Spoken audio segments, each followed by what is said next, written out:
Capítulo 1. A família. A família é a unidade da nação.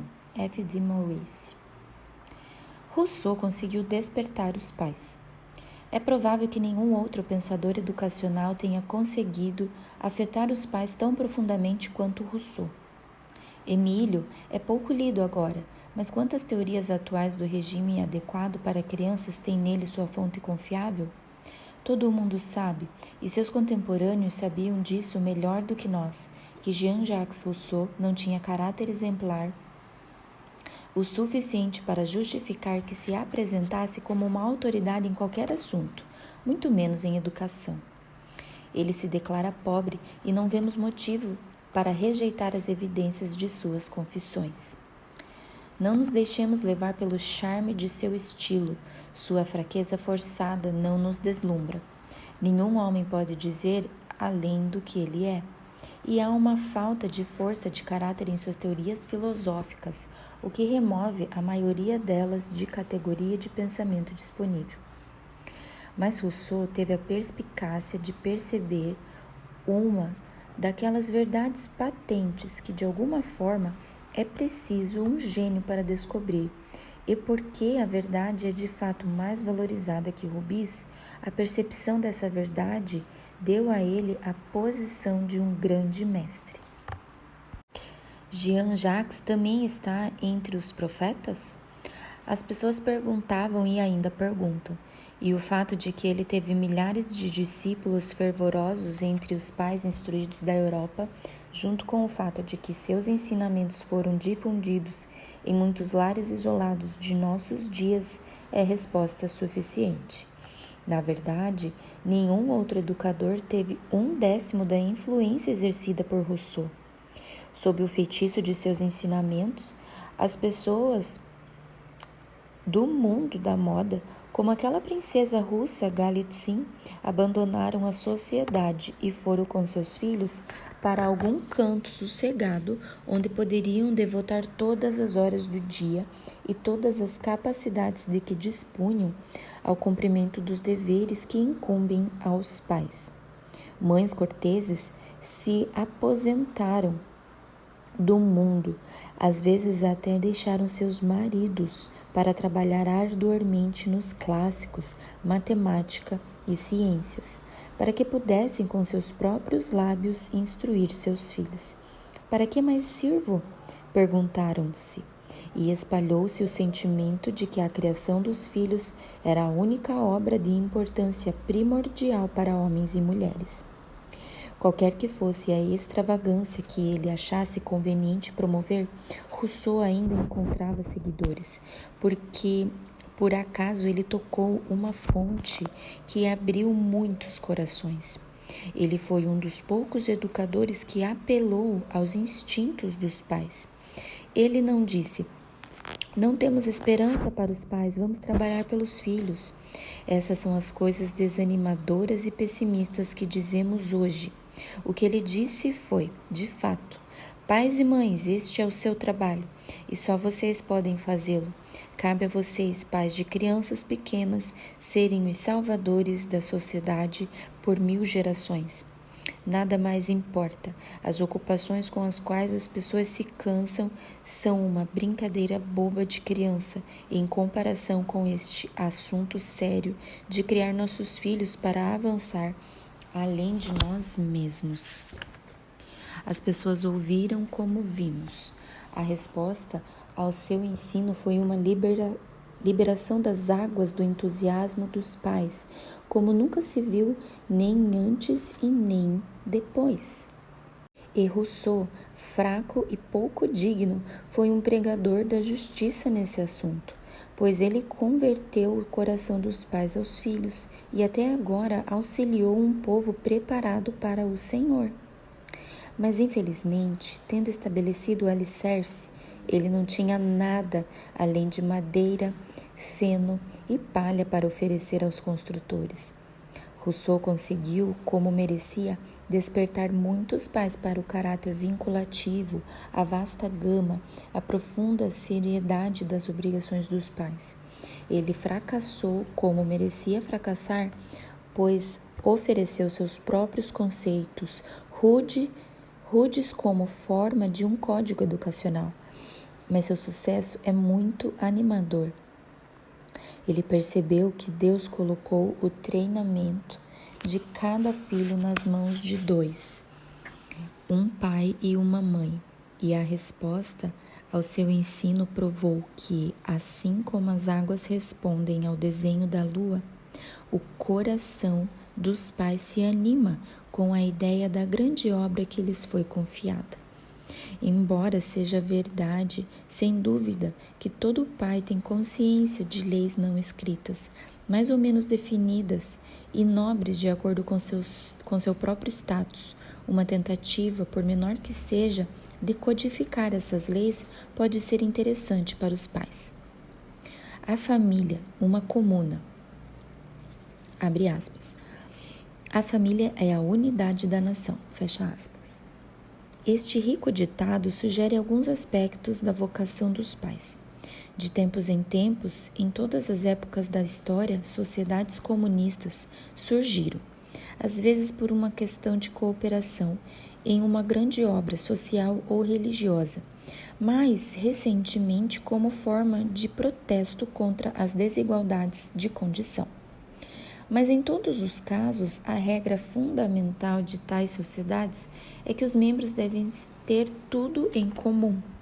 Estamos suscetíveis a pensar, em nossa maneira descuidada, de que tais tentativas de associação comunistas estão fadadas ao fracasso, mas não é o caso. Nos Estados Unidos, talvez porque o trabalho contratado seja menos fácil de obter do que para nós, eles parecem ter encontrado um solo agradável e ali florescem muitos organismos comunistas bem regulamentados. Também existem fracassos, muitos e desastrosos, e parece que geralmente podem ser atribuídos a uma causa: um governo enfraquecido pela tentativa de combinar seus princípios democráticos e comunistas, isto é, habitar juntos em uma vida comum, enquanto cada um faz o que é certo aos seus próprios olhos. Um corpo comunista só pode prosperar sob um governo vigoroso e absoluto.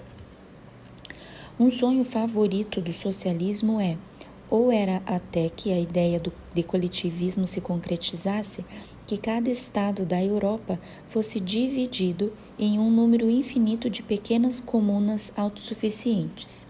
Agora, às vezes acontece que aquilo que desejamos já se realizou, se tivéssemos olhos para ver isso. A família é praticamente uma comuna.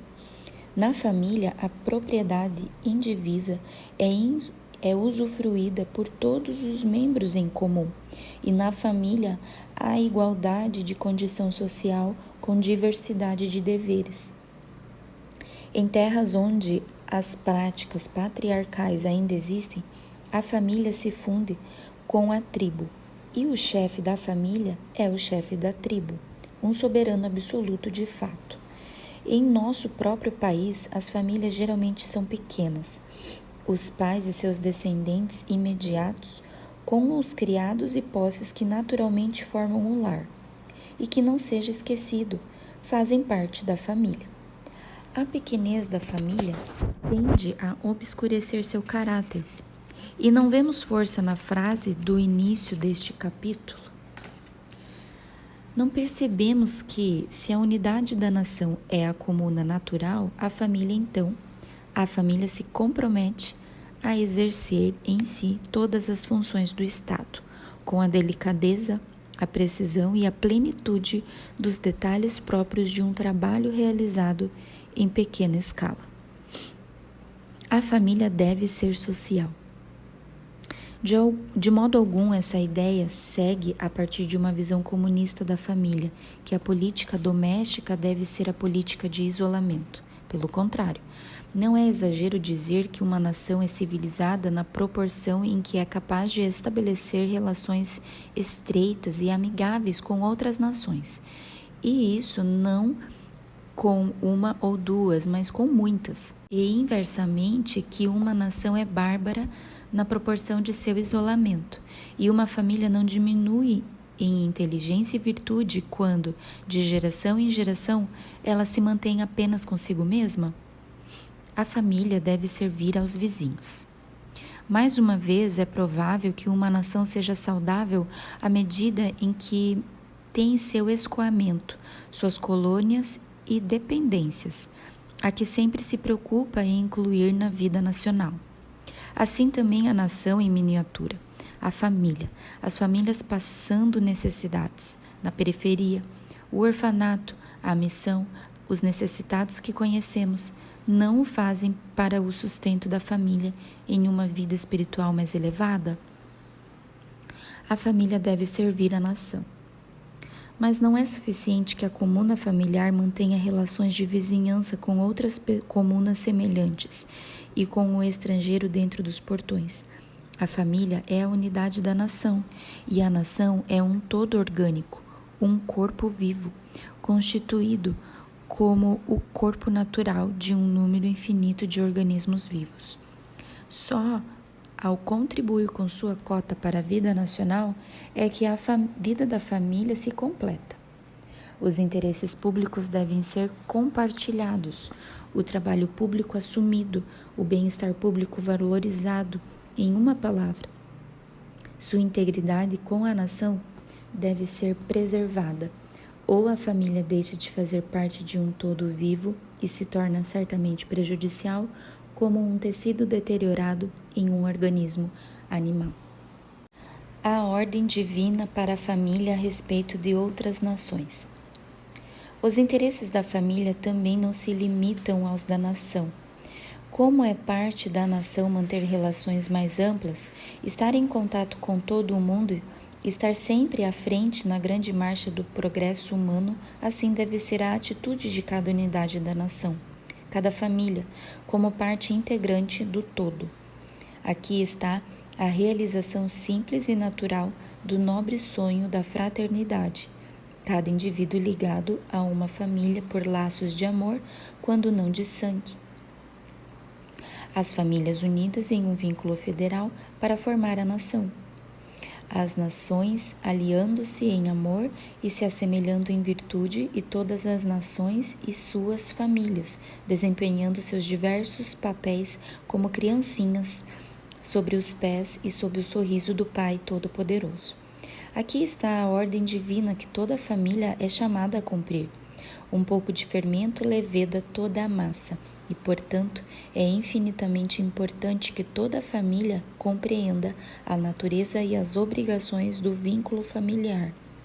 Pois como a água não pode subir acima de sua fonte, também não podemos viver em um nível mais alto do que o da concepção que formamos de nosso lugar e papel da vida.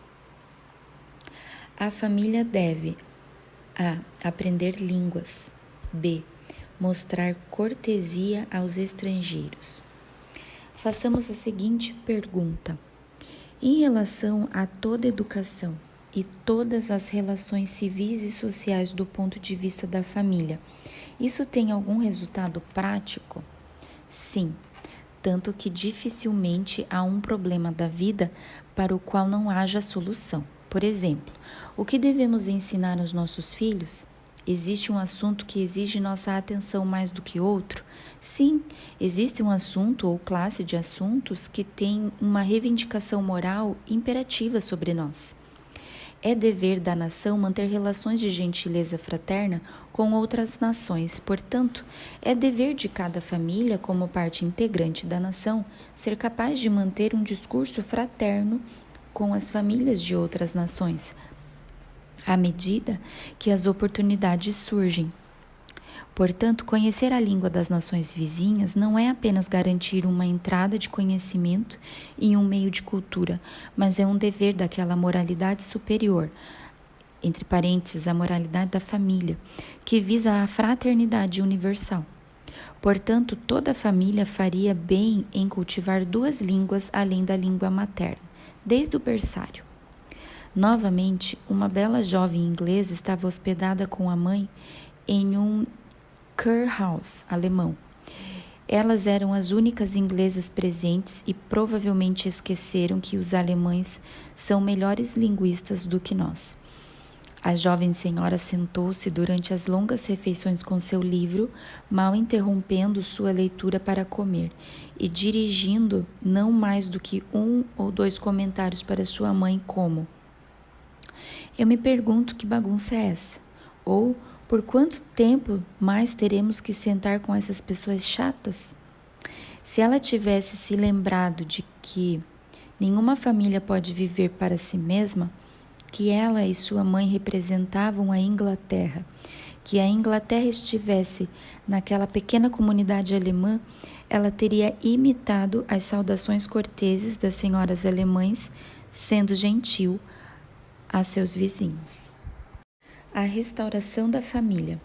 Mas devemos deixar uma consideração mais profunda sobre este grande assunto e concluir com uma passagem notável de apreciação de Emílio pelo Sr. Morley. Aos poucos, a educação passou a ser pensada em relação à família. O aperfeiçoamento das ideias sobre a educação foi apenas uma fase do grande movimento geral em direção à restauração da família, que foi um espetáculo muito impressionante na França depois de meados do século. A educação passou a compreender todo o sistema de relações entre pais e filhos, desde a primeira infância até a maturidade. A direção desse sentimento mais amplo sobre essas relações inclinou-se fortemente para uma maior proximidade delas, mais intimamente, e uma difusão mais contínua de ternura e apego.